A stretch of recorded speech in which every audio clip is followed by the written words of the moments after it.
Hello and welcome to a very special How I Paint Things. Now what I've got whizzing around in front of me today is one of the Landwehr Infantry for the Holy Roman Empire from Marcher. Now it's an alternate universe, sort of historically themed game, very diesel punk in its appearance, and I will make sure that there are some links in the description to go and check that out. The rules are available for free, and there's a bunch of STLs you can print at home, where there are plastics on the horizon too. Very cool. Now this figure, I have painted him to kind of match what was in the lore for the Battle of Frankfurt, or the Siege of Frankfurt. So this does represent a very specific regiment in the actual background for the setting, which was a lot of fun to try and replicate from the artwork. So as always, all of the paints for this will be listed in the description below. Let's get started. So straight up top, there are a couple of considerations to bear in mind when it comes to the primer. Now what I've used here is Panzer Yellow from Vallejo, and this is it's a funky kind of yellow. There's a tiny green tint to it. Now if you wanted to, you can't get your hands on this, or you just prefer a more straight up yellow, then something like Desert Yellow from either Vallejo or Army Painter will work perfectly well here. Now if you want to paint the more, air quotes, traditional looking Holy Roman Empire troops, then instead I'd suggest start from a grey, maybe ash grey from the Army Painter, or even grey sear from Citadel, and then paint the silver armour. But because these guys are going to be representing a very specific unit, this is what I've started with.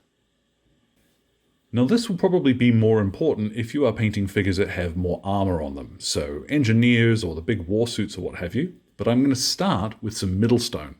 This is the closest Vallejo colour match to the Panzer Yellow primer, and it's going to be handy. If we do make any mistakes, we'll be able to come back with Middlestone and touch it up later, rather than trying to colour match the primer itself, just bare. So a little bit of water in this to make sure that it goes on nice and smooth. You don't need to be terribly careful with it. And yeah, as I mentioned, fellas who are wearing helmets, or the engineers with the knee pads and anything like that, it'll be a little more prominent on them, but for this fella it doesn't hurt, just to demonstrate. Now that won't take too terribly long to dry, and then we can start by base coating his skin. Now here today I'm going to use Jasper skin, carrying on in the grand tradition of doing it slightly differently every single time, but this will cover quite well. All the same, you will want to come back and give it a second coat once this first one is dried, just to make sure we've got a nice solid base to work from. Now a very common question that comes up is, what brushes are you using? And the short answer is, it doesn't generally matter all that much. I'm using a medium layer brush today, at least for this stage. But the trick is finding a brush that works for you. Generally you want to use a brush that's a little bit larger than you might think, because a smaller brush does not necessarily translate to more control. Whatever you can use that will let you put the paint where you want, and will hold enough paint that you don't have to keep going back to your palette all the time, is the right choice. Now moving on to his uniform, what I'm going to use is the recommendation from Jackson, the creator of Marcher, which is Field Blue from Vallejo.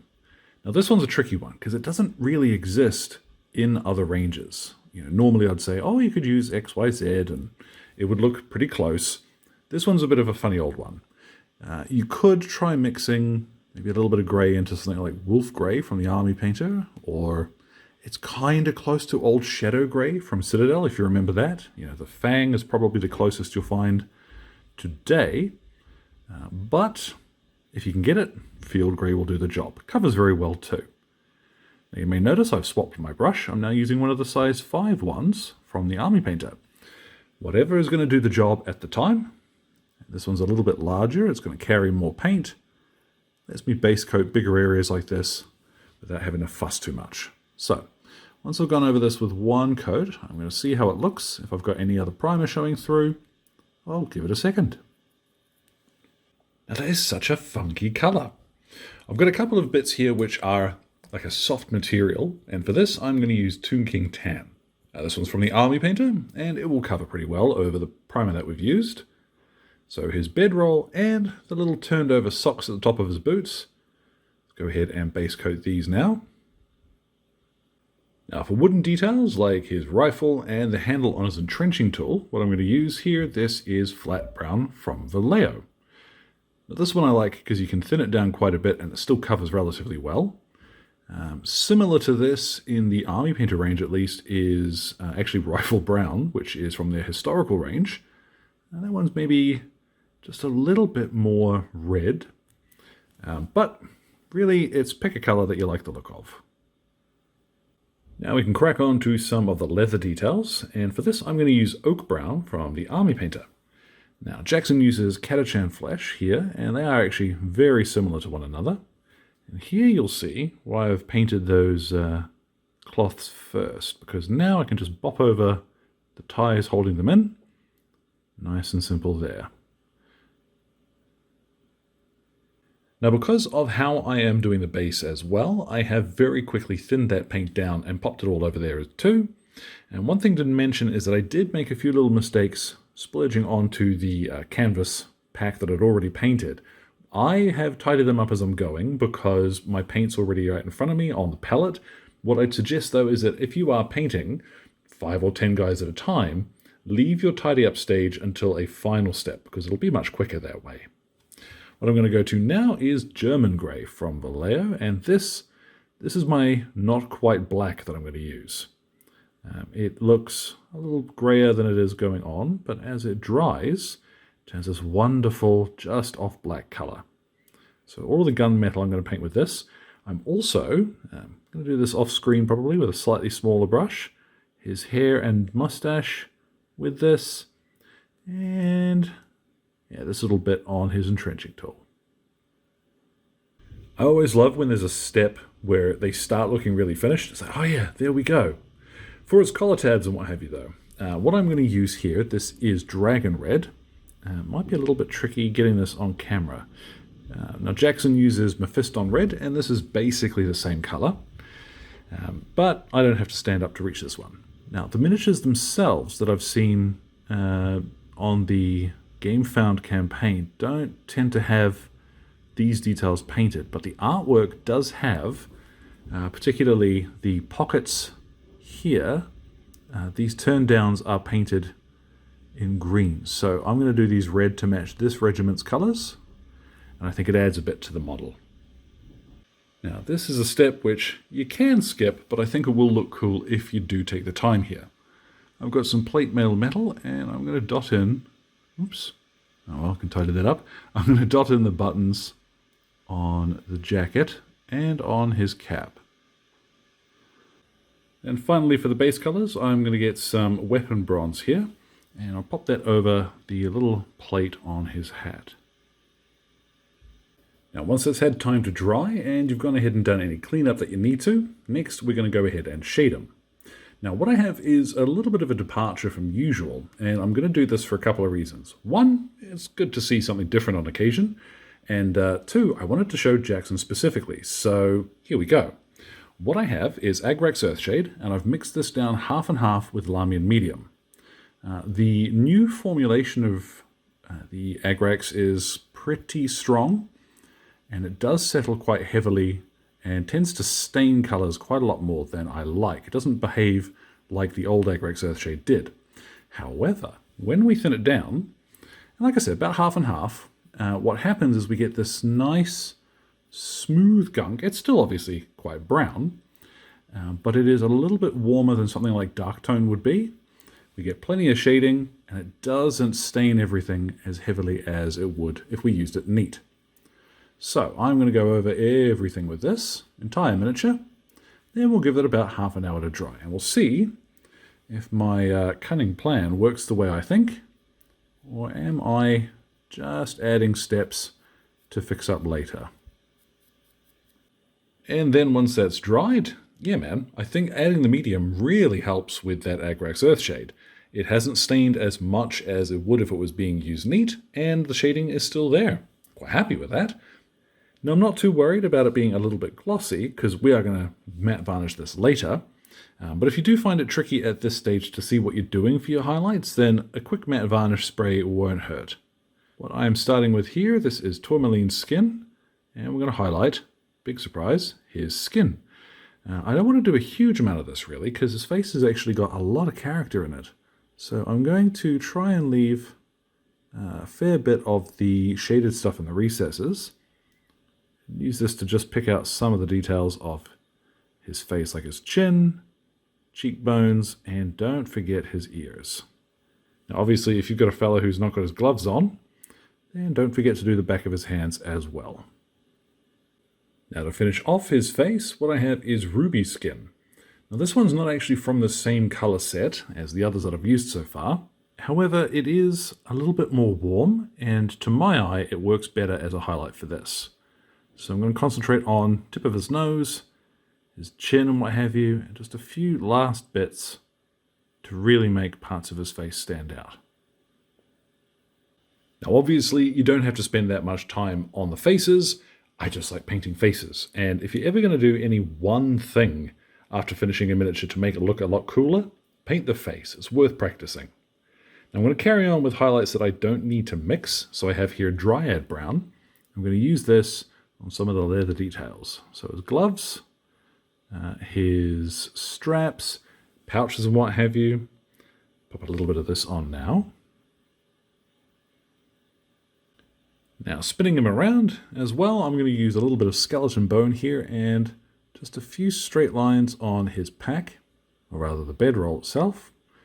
And as well, rather than just painstakingly highlighting every bit of his sock, just a few quick little straight dibblies towards the bottom will make it look a bit more three-dimensional. You don't have to do this, but we're once again in the realm of, why not? It will look cool. Now this stage is definitely one that I would skip on the majority of my bulk infantry, but for the purposes of a demonstration, I would notice if I don't do this. So I have, this is Blood Chalice. I'm going to do just a tiny bit of this at the edges of his red details. Can I do this without, I'm going to do this off screen. Now for his uniform, we want to go back to Field Blue.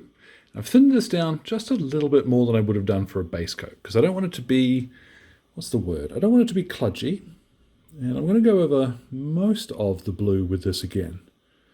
Now this is one which will take a bit of practice, because clothing painting style is, man, greater minds than mine could put a lot of work into it. But you do find what you like after a time, so just try to leave a little bit of the shaded stuff towards the edges of areas of detail. Now to take that further, what I've mixed up here is 2 parts of Field Blue, so 2 drops on my palette, and then 1 part of light sea grey. Now that is admittedly a colour that you're not likely to end up needing unless you're doing something very specific like this, but it is a wonderful light blue colour. You could also use here a light grey to mix in for this highlight, but I don't want to lose the bluish tint that the uniform has, which is why I've gone for that sea blue grey. Light sea grey? It's a bluey sort of colour. Now you want to be fairly sparing with how much of this you apply, because it will very quickly overpower what you're doing. But a few tiny little scratches of it here and there will help to sell that three-dimensional look to your uniform. So take your time, pick the creases and folds where you think it's going to make the most effect, and we'll come back and have a look once I'm finished with this. Now, I've been fussing with a couple of colours, and I've decided on Baron Dune to highlight his armour. Now this is quite sharp, so what I'd recommend is keep this relatively thin on your brush. You don't want very much on there as you're working either, just enough to get a little bit of a straight line on some of these parts, clasps as well. And don't forget funky little bits like the mask canister on his back here. Just a little bit of this will add quite a bit of life. Now obviously, depending on what colour you have painted his hair is going to change what you use to highlight it. This stage doesn't really matter all that much, but I am using a little bit of deep grey just to tickle his mustache and his hair. Now this stage is going to depend, of course, on how you've based your miniatures. I'm just going to show you how I'm doing this. I have basalt grey, and I'm going to quite generously overbrush this onto the base, just trying to avoid his boots. I am going to varnish him, but I figure if I do this stage now, it's not going to hurt all that much. Then with a much, much lighter dry brush, I have here Necrotic Green from the Army Painter, and this I always really like for finishing off stone because it gives a slightly mossy effect. Real stone never looks just completely flat grey, so between our brown and our green here we have a slightly more interesting stone base. Now with all of that done, what I'm going to do now is to take him outside and hit him with a spray of matte varnish, and then there's one last thing to do to really finish him off. Big difference, right? What I have is a 2B pencil, and I've buffed this on a little bit of sandpaper first, so that what I do is just run this back and forth across black areas and get this funky gunmetal appearance with very little work. Now, the question that usually comes up is, why do this after the varnish? Doesn't it rub off? And the answer is, I need the surface that the varnish gives us for this to actually buff onto the miniature at all. And does it rub off? No, not really. And if it does, it's pencil. It takes seconds to pop it back on, and I've never had to worry about it with my own miniatures. It's more hard wearing than you probably think. So once I'm finished with this, I'm going to go ahead and pop a little bit of greenery on his base. You'll see that in a second here. Let's get a look at what he looks like when he's all finished.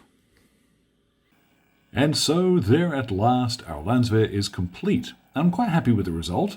I think there's probably a few steps that I would skip on bulk infantry, but for the purposes of demonstrating how you could take it a little bit further if you had the time and you're one of these guys who all look ace, and this I enjoyed. Now, I would recommend, definitely worth checking out how Jackson's look, and I'll make sure that there's plenty of links for you to go check out in the description, because seeing a painted unit in a much more simple style actually goes a long way to demonstrating how an army method would work. So, taking it both ways, you can probably find one or two steps that you might want to skip or change to your own taste. Half the point of painting is to enjoy what you're doing. So thanks as always goes out to Exit 23 Games for the light and sound equipment, as well as all of my wonderful patrons who are keeping me ticking in paints and glue, which includes my gorgeous producers who are showing up on screen now. Thank you very much for your support, folks. Now, any questions or anything, feel free to drop them in the old comment box below. My Blue Sky and Instagram are both linked there too. So thank you very much for your time, one and all, and you all enjoy the rest of your day.